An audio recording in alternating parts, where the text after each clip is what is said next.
नमस्कार साथियों, BPSC TRE 3.0 2000 प्रश्नों की श्रृंखला में आपका स्वागत है। आज हम बीपीएससी प्री में नेशनल मूवमेंट से जो महत्वपूर्ण प्रश्न पूछे गए हैं और जहां से बीपीएससी बार बार प्रश्न पूछता है, आज हम उन प्रश्नों को देखेंगे। और यहाँ प्रश्न पीआरटी के लिए 6 से 8 के लिए, साथ में जीएस पार्ट सेकंड के लिए, साथ में टीजीटी हिस्ट्री में जो मॉडर्न हिस्ट्री से प्रश्न पूछे जाते हैं लगभग सेम ही आते हैं, तो इन अभ्यर्थियों के लिए बहुत ही आवश्यक है और बहुत ही महत्वपूर्ण प्रश्न है। आते हैं पहले प्रश्न पे। और अभी तक जिन भी साथियों ने बीपीएससी टीआरई 2000 प्रश्नों की जो प्लेलिस्ट नहीं देखी है तो आप लोग जरूर देखिएगा, लिंक दिया जाएगा। और साथ में जिनका जीएस पार्ट सेकंड को तैयारी करनी है उसका भी प्लेलिस्ट आपको दे दिया जाएगा। आगे बढ़ते हैं। पहला प्रश्न हमारे सामने है। पहला प्रश्न है, बंगाल विभाजन के प्रत्याघात के रूप में कौन सा आंदोलन शुरू हुआ था। तो बंगाल विभाजन बहुत ही महत्वपूर्ण टॉपिक है बीपीएससी के लिए। और बात करें तो बंगाल विभाजन के प्रत्याघात में यानी इसके विरोध में जो है कौन सा आंदोलन शुरू हुआ था, तो हमारा आंसर हो जाएगा स्वदेशी आंदोलन। और अगर हम डिटेल में बात करें तो लॉर्ड कर्जन, जो कि भारत के गवर्नर जनरल थे या वायसराय थे उस समय 1899 से 1905 में, तो इन्होंने 20 जुलाई 1905 को बंगाल विभाजन का निर्णय किया था। और इसके विरोध में राष्ट्रवादियों ने जो है आंदोलन की शुरुआत की थी। जो स्वदेशी आंदोलन था वो 7 अगस्त 1905 को शुरू हुआ था। तो ध्यान रखिएगा डेट, 7 अगस्त 1905। 20 जुलाई को बंगाल विभाजन की मतलब निर्णय लिया गया कि करा जाएगा। और फिर कलकत्ता के टाउन हॉल में, तो जगह नाम ध्यान रखिएगा कि कलकत्ता के टाउन हॉल में कृष्ण कुमार मित्र और सूर्यनाथ बनर्जी की अध्यक्षता में, ये उदारवादी धारा था कांग्रेस का, और इनकी अध्यक्षता में बैठक हुई जहां स्वदेशी आंदोलन प्रारंभ करने और विदेशी वस्तुओं के बहिष्कार का निर्णय लिया गया। फाइनली जो है 16 अक्टूबर 1905 को बंगाल विभाजन लागू कर दिया गया। तो ये यहाँ भी प्रश्न पूछा गया है। तो 16 अक्टूबर 1905 को बंगाल विभाजन लागू कर दिया गया और उस दिन को शोक दिवस के रूप में मनाया गया। यह भी प्रश्न पूछा गया था टीआरई में। और फिर रविन्द्रनाथ टैगोर के सुझाव पे इसे राखी दिवस के रूप में भी मनाया गया। और साथ में रविन्द्रनाथ टैगोर ने जो है आमार सोनार बांग्ला नामक गीत भी लिखा था, जो आगे चलकर बांग्लादेश का राष्ट्रीय गीत बना या नेशनल एंथम बना। तो आगे बढ़ते हैं। और इसके अलावा जो है टैगोर के शांति निकेतन की तर्ज पर बंगाल नेशनल कॉलेज की स्थापना हुई थी। कब हुई थी, तो ये ध्यान रखिएगा आप, 1905 में। और उसके बाद फिर जो है 15 अगस्त 1906 को जो राष्ट्रीय शिक्षा परिषद, ये ध्यान रखिएगा, यह भी प्रश्न पूछा गया है। तो 15 अगस्त 1906 को राष्ट्रीय शिक्षा परिषद का गठन किया गया। तो इतनी चीज़ें आपको ध्यान रखनी है। और इसके अलावा बात करें तो कांग्रेस ने अपने कलकत्ता के अधिवेशन 1906 में स्वदेशी आंदोलन, बहिष्कार आंदोलन, राष्ट्रीय शिक्षा और स्वशासन से संबंधित 4 जो है प्रस्ताव पारित किए थे। आगे बढ़ते हैं। निम्न में से महात्मा गांधी का भारत में पहला सत्याग्रह कौन सा था। तो अगर गांधी जी की बात करें तो चंपारण सत्याग्रह जो है गांधी जी का पहला सत्याग्रह था, जो कि 1917 में हुआ था। आगे बढ़ते हैं। और जो चंपारण सत्याग्रह था, तुम बात करें तो 3 कठिया पद्धति से जुड़ा हुआ था, और जिसके बारे में भी आगे प्रश्न आएंगे। फिर है निम्न में से किस कॉलेज में गांधी जी ने पढ़ाई की थी। तो यह महत्वपूर्ण प्रश्न है, गांधी जी से संबंधित बहुत प्रश्न पूछे जाते हैं। तो ध्यान रखिएगा, सामलदास कॉलेज भावनगर गुजरात में, यहाँ से गांधी जी ने जो है पढ़ाई की थी। तो आगे बढ़ते हैं। निम्न में से कौन सा भारत में गांधी जी का प्रथम सत्याग्रह आंदोलन था जिसमें उन्होंने सविनय अवज्ञा का प्रयोग किया था। तो सविनय अवज्ञा का प्रयोग इन्होंने जो है ध्यान रखिएगा कि चंपारण सत्याग्रह में इन्होंने किया था। यहाँ पे ए होना चाहिए था। तो चंपारण सत्याग्रह में गांधी जी ने सविनय अवज्ञा का प्रयोग किया था। और सविनय अवज्ञा का मतलब यही होता है कि जो कानून है, अगर कानून ने उनको बोला था, सरकार ने उनको बोला था आप चले जाइए, वो नहीं गए, तो एक जो सविनय अवज्ञा के तहत जो आंदोलन किया जाता है, तो इसके अंतर्गत जो है आपका हो जाएगा। फिर आगे बढ़ते हैं। किसने यूरोपियन नील बागान मालिकों द्वारा किसानों के शोषण की तरफ गांधी जी का ध्यान आकर्षित किया। तो ये प्रश्न कई बार घुमा घुमा के पूछा जाता है, आपको कंफ्यूज नहीं होना। राजकुमार शुक्ला, ठीक है। तो राजकुमार शुक्ला ने गांधी जी को बुलाया था, तो ये आप ध्यान रखिएगा। और कहाँ पे मिले थे, तो 1916 में लखनऊ कांग्रेस अधिवेशन के दौरान गांधी जी से राजकुमार शुक्ला ने भेंट किया था। और राजकुमार शुक्ला को किसने सलाह दिया था कि आप जाके मिलिए, तो गणेश शंकर विद्यार्थी ने। और इसके अलावा जो है ब्रज किशोर प्रसाद के साथ में राजकुमार शुक्ला गए थे लखनऊ अधिवेशन में। गांधी जी को चंपारण आने का आमंत्रण किसने दिया था। तो इस प्रश्न का भी आंसर आपका राजकुमार शुक्ला हो जाएगा। चंपारण में इंडिगो के किसानों की दशा की ओर गांधी जी का ध्यान किसने आकर्षित किया। तो फिर से वही प्रश्न है। प्रसिद्ध नाटक नील दर्पण, जिसमें इंडिगो की खेती करने वाले किसानों के दमन का चित्रण किया गया था, किसने रचना की थी। तो बहुत ही फेमस प्रश्न है, बार बार पूछा जाता है, तो ध्यान रखिएगा, दीनबंधु मित्र। और इन्होंने जो नील दर्पण नामक पुस्तक लिखी थी और इसी से प्रेरित होकर जो है नील विद्रोह हुए थे। कब हुए थे नील विद्रोह? बंगाल में। तो ये जो है 1859-60 में हुए थे। और ये ध्यान रखिएगा। और जो नील विद्रोह की शुरुआत जो है बंगाल के नादिया जिले के गोविंदपुर गाँव से हुई थी। और इसमें ध्यान रखिएगा कि नेतृत्वकर्ता कौन थे? तो दिगंबर विश्वास और विष्णु विश्वास के नेतृत्व में जो है नील विद्रोह हुआ था। तो आपको इतना ध्यान रखना है कि नील विद्रोह किसके नेतृत्व में? तो दिगंबर विश्वास और विष्णु विश्वास के नेतृत्व में। कब हुआ था? 1859 से 60 के बीच में। और इसके अलावा अगर हम बात करें तो सन्यासी विद्रोह 1763 से 1800 के मध्य हुआ था। और इसमें जो पंडित भगवती चरण पाठक करके थे, तो उन्होंने यहाँ पे नेतृत्व किया था। उनके अलावा और भी लोग थे। संथाल विद्रोह 1855-56 में सिद्धू कानू के नेतृत्व में, ये भी आप जानते हैं। बाकी पाबना विद्रोह 1873 से 76, ये इतना महत्वपूर्ण नहीं है आपके लिए। जो है नील विद्रोह महत्वपूर्ण है, सन्यासी विद्रोह महत्वपूर्ण है, संथाल विद्रोह महत्वपूर्ण है। ये प्रश्न हम पहले भी कर चुके हैं। फिर आगे है, निम्नलिखित में से किस सत्याग्रह आंदोलन में गांधी जी ने प्रत्यक्ष रूप से भाग नहीं लिया? तो बात करें तो गांधी जी ने राजकोट सत्याग्रह में भाग लिया था, खेड़ा में भी भाग लिया था, असहयोग आंदोलन में तो नेतृत्व किया था। वाइकोम सत्याग्रह की बात करें तो इसमें गांधी जी ने डायरेक्टली भाग नहीं लिया था, प्रत्यक्ष रूप से भाग नहीं लिया था। फिर स्वाधीनता आंदोलन के दौरान महात्मा गांधी के करीबी अंग्रेज मित्र थे। तो बहुत ही बढ़िया प्रश्न है, ध्यान रखिएगा। CF एंड्रयूज़ के नाम से इनको जाना जाता था, CF एंड्रयूज़। तो ये ध्यान रखिएगा। और ये गांधी जी के काफ़ी करीबी थे, काफ़ी समय तक गांधी जी के साथ में थे। और इनका जो नाम था रेवरेंड चार्ली एंड्रयूज, और इनको CF एंड्रयूज बोला जाता है। और इनको एक नाम से और भी जाना जाता है, दीनबंधु कहा जाता है। तो ध्यान रखिएगा, दीनबंधु के नाम से कौन जाने गए? तो चार्ल्स एंड्रयूज या CF एंड्रयूज। तो ये ध्यान रखिएगा। और यहीं पे बात करें देशबंधु किसको कहा गया, बहुत माइन्यूट सा फर्क है। तो देशबंधु जो CR दास को, चित्तरंजन दास जी को देशबंधु कहा जाता। तो ये ध्यान रखिएगा। और दीनबंधु चार्ल्स एंड्रयूज को कहा गया। और अगर बात करें तो दक्षिण अफ्रीका के फिनिक्स आश्रम को स्थापना दक्षिण अफ्रीका में गांधी जी ने की थी। तो गांधी जी के साथ में थे ये। और गांधी जी ने ही गरीबों के प्रति इनकी निरंतर चिंता को देखते हुए दीनबंधु की उपाधि से सम्मानित किया था। तो एंड्रयूज 1925-27 में ऑल इंडिया ट्रेड यूनियन के अध्यक्ष भी रहे थे। तो ये भी इंपॉर्टेंट है। और वह गोलमेज सम्मेलन में भाग लेने के लिए गांधी जी के साथ लंदन भी गए थे। तो आप देख सकते हैं कि कितने करीबी थे ये। फिर है, निम्न उद्योगपतियों में से कौन सा व्यक्ति लंबे समय तक AICC के खजांची रहे, ऑल इंडिया कांग्रेस कमेटी के खजांची रहे और सन 1930 में जेल भी गए? तो महत्वपूर्ण प्रश्न है ये। जमनालाल बजाज, ध्यान रखिएगा नाम इनका, उद्योगपति थे जमनालाल बजाज जी। और ये ऑल इंडिया कांग्रेस कमेटी के खजांची थे और 1930 में जेल भी गए थे। और इन्होंने जो है ब्रिटिश सरकार द्वारा राय बहादुर की पदवी दी गई थी, जिसको उन्होंने 1921 आंदोलन में जो है भाग लेने से पहले उन्होंने त्याग कर दिया था। तो ये ध्यान रखिएगा। और ये जो बात करें तो गांधी जी के निकट सहयोगियों में से एक थे और भारतीय राष्ट्रीय कांग्रेस के कोषाध्यक्ष भी थे। आगे बढ़ते हैं। बिहार में 3 कठिया पद्धति में नील की खेती के लिए भूमि के कितना भाग अमानत रखा जाता था? तो इसके लिए 3/20 भाग पे खेती करनी होती थी। तो आप ध्यान रखिएगा कि 3/20 भाग पे जो है 3 कठिया पद्धति होती थी। और अगर जो नहीं करता था तो उसको इसके बदले में जो है कंपनसेशन देना पड़ता था। जो यूरोपीय जो अधिकारी होते थे या यूरोपीय जो प्लांटर्स होते थे, बागान मालिक। चंपारण आंदोलन से कौन संबंधित नहीं था? तो राजेंद्र प्रसाद संबंधित थे, JB कृपलानी भी संबंधित थे, अनुग्रह नारायण सिन्हा भी थे, लेकिन जयप्रकाश नारायण, ध्यान रखिएगा JP नारायण नहीं है। फिर इसी से मिलता जुलता प्रश्न फिर से पूछा गया है कि 1917 के चंपारण सत्याग्रह से कौन संबंधित नहीं है? तो इस बार फिर से जो राम मनोहर लोहिया यहाँ पे दे दिया गया, इतना ही फ़र्क है। और आप जानते हैं कि राम मनोहर लोहिया और JP नारायण अगर देखा जाए तो मुकाबले नए नेता है, युवा नेता है। फिर आगे बढ़ते हैं। अखिल भारतीय किसान सभा के प्रथम सत्र की अध्यक्षता किसने की थी? बहुत ही महत्वपूर्ण प्रश्न है। तो ध्यान रखिएगा, अखिल भारतीय किसान सभा के संस्थापक कौन थे? स्वामी सहजानंद सरस्वती। और ये इन्होंने ही पहले जो सत्र की अध्यक्षता की थी। तो ध्यान रखिएगा। और ये कहाँ पे हुआ था? तो अप्रैल 1936 में लखनऊ में अखिल भारतीय किसान कांग्रेस की स्थापना की थी, जिसका नाम बदलकर अखिल भारतीय किसान सभा रखा गया था। तो ये आप ध्यान रखिएगा। और बिहार प्रांतीय किसान सभा के भी संस्थापक थे। तो प्रश्न पूछा जाता है बिहार प्रांतीय किसान सभा के संस्थापक, तो स्वामी सहजानंद सरस्वती। कब किया था? तो 1929 में, ध्यान रखिएगा। 1929 में बिहार प्रांतीय किसान सभा की स्थापना की थी सहजानंद सरस्वती ने। 1936 में अखिल भारतीय किसान सभा की स्थापना की थी। और इसके अध्यक्ष तो जो है इसके अध्यक्ष तो वो खुद भी थे। और साथ में अगर देखा जाए तो महासचिव कौन थे पहले अधिवेशन के? तो NG रंगा। तो ध्यान रखिएगा, अध्यक्ष थे स्वामी सहजानंद सरस्वती जी पहले सत्र के, और जो महासचिव थे NG रंगा जी थे। आगे बढ़ते हैं। बम्बई में अखिल भारतीय व्यापार संघ कांग्रेस की स्थापना कब हुई? तो महत्वपूर्ण प्रश्न है। 1920 में अखिल भारतीय व्यापार संघ कांग्रेस की स्थापना हुई। All India trade union Congress, all India trade union Congress.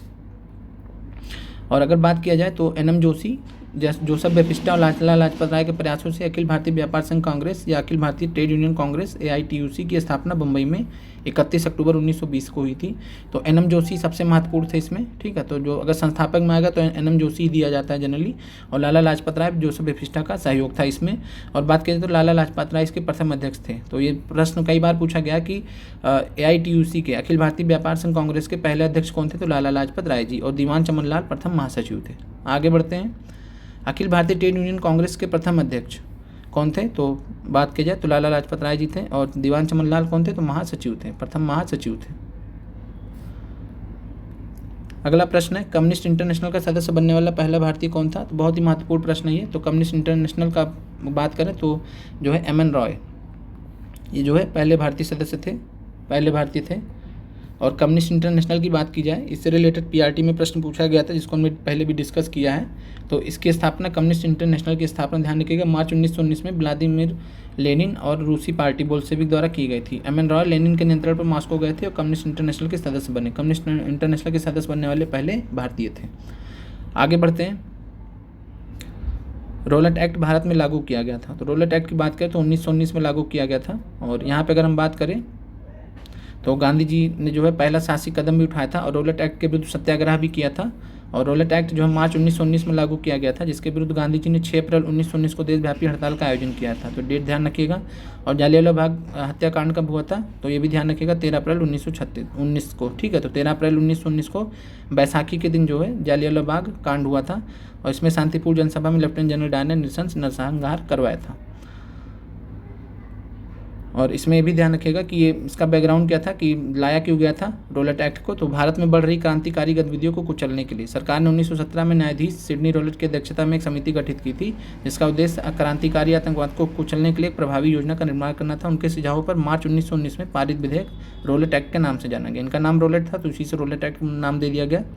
और रोलेट एक्ट के तहत जो अंग्रेजी सरकार जिसको चाहती थी, जब तक चाहती थी, बिना मुकदमा चला जेल में बंद रख सकती थी। इसलिए इस कानून को बिना वकील, बिना अपील, बिना दलील का कानून कहा गया। गांधी जी ने इसे काला कानून कहा। तो ध्यान रखिए, गांधी जी ने काला कानून किसको बोला था, तो रोलेट एक्ट को या रोलेट अधिनियम को। आगे बढ़ते हैं। जालियांवाला बाग में प्रदर्शन के लिए लोग क्यों जमा हुए थे, तो इसका कारण था जो सैफुद्दीन किचलू और सत्यपाल, जो बहुत ही महत्वपूर्ण पंजाब के नेता थे, उनको जो है सरकार ने गिरफ्तार कर लिया था रोलेट एक्ट के तहत। तो ध्यान रखिएगा, इसीलिए जो है इसके विरोध में प्रदर्शन करने के लिए लोग जमा हुए थे जालियांवाला बाग में, ठीक है। और डॉक्टर सत्यपाल किचलू और डॉक्टर सत्यपाल एवं डॉक्टर सैफुद्दीन किचलू को गिरफ्तार कर लिया गया था। और उनकी गिरफ्तारी और रोलेट एक्ट का विरोध करने के लिए लोगों ने अमृतसर के जालियांवाला बाग में विशाल सभा का आयोजन किया था। इसी बाग में 13 अप्रैल 1919 को शांतिपूर्ण जनसभा में जनरल डायर ने गोली चलाने का आदेश दिया और जो है नरसंहार करवाया था। फिर रविन्द्रनाथ टैगोर ने अपनी नाइटहुड की उपाधि जो है किस कारण त्याग दी थी, तो अगर बात करें तो जालियांवाला बाग हत्याकांड के विरोध में इन्होंने नाइटहुड उपाधि जिनको दिया गया था सरकार की तरफ से, उसको त्याग दी थी। और यह हुआ था 13 अप्रैल 1919 को हुआ था, हमने देख लिया इसको, ठीक है। और टैगोर ने कहा था कि समय आ गया है कि जब सम्मान के तमगे अपमान के बेतुके संदर्भ में हमारे कलंक को सुस्पष्ट कर देते हैं। जहाँ तक मेरा प्रश्न है, मैं सभी विशेष उपाधियों से रहित होकर अपने देशवासियों के साथ खड़ा होना चाहता हूँ। तो ध्यान रखिएगा, टैगोर का स्टेटमेंट है। अगला प्रश्न है, लंदन में 13 मार्च 1940 को सर माइकल ओ डायर को गोली से मारा गया, किसके द्वारा, तो ये आपका शहीद उधम सिंह थे। तो ध्यान रखिएगा, और उनके ऊपर पिक्चर भी बनी है, शहीद उधम सिंह।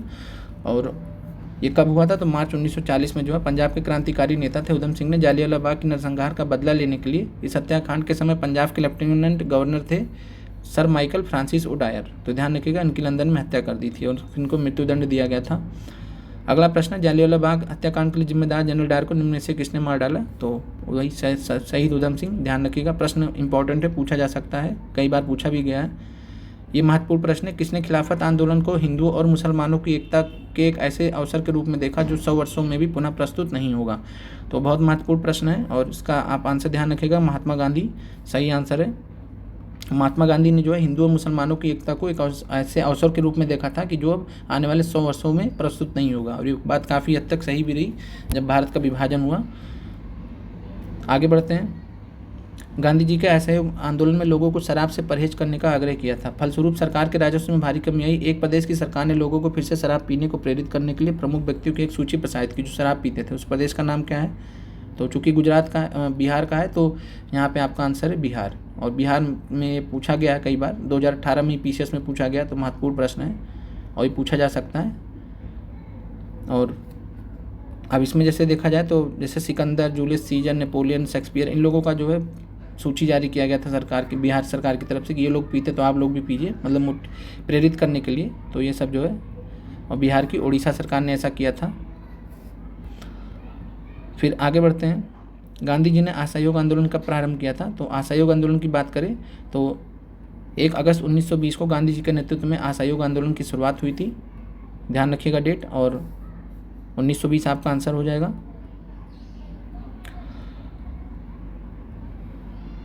अगला प्रश्न है, किस क्षेत्र में राहुल संकृत्यायन 1920 के असहयोग आंदोलन में सक्रिय थे? तो बिहार स्पेशल का प्रश्न है ये, आंसर आपका हो जाएगा छपरा। तो राहुल संकृत्यायन के बारे में ध्यान रखिएगा।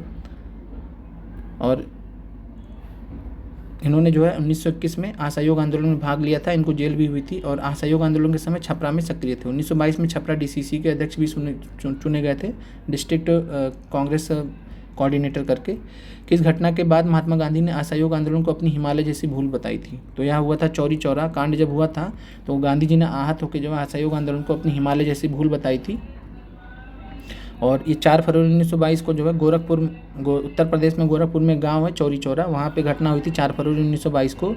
और ये भी इसके बारे में हम डिटेल देखेंगे, और इसी को गांधी जी ने अपनी एक हिमालय जैसी भूल की संज्ञा दी थी। आगे बढ़ते हैं, असहयोग आंदोलन के दौरान किसने पटना कॉलेज छोड़ा जबकि उसकी परीक्षा के केवल 20 दिन ही बचे थे? तो बिहार स्पेशल प्रश्न ये फिर से है, जयप्रकाश नारायण जी है, तो इसलिए महत्वपूर्ण है, ध्यान रखिएगा। पटना कॉलेज इन्होंने छोड़ दिया था और परीक्षा में 20 दिन ही बचे थे। इसके पश्चात उन्होंने कांग्रेस द्वारा संचालित बिहार विद्यापीठ में प्रवेश लिया था। तो यहाँ पे जो है जो बिहार के कह सकते हैं जो जननायक हैं जयप्रकाश नारायण जी, इनका यहाँ पे जो है उत्थान हो रहा था उनका, अब एक बड़े नेता बनने की प्रक्रिया में यहाँ से अग्रसर हो रहे थे।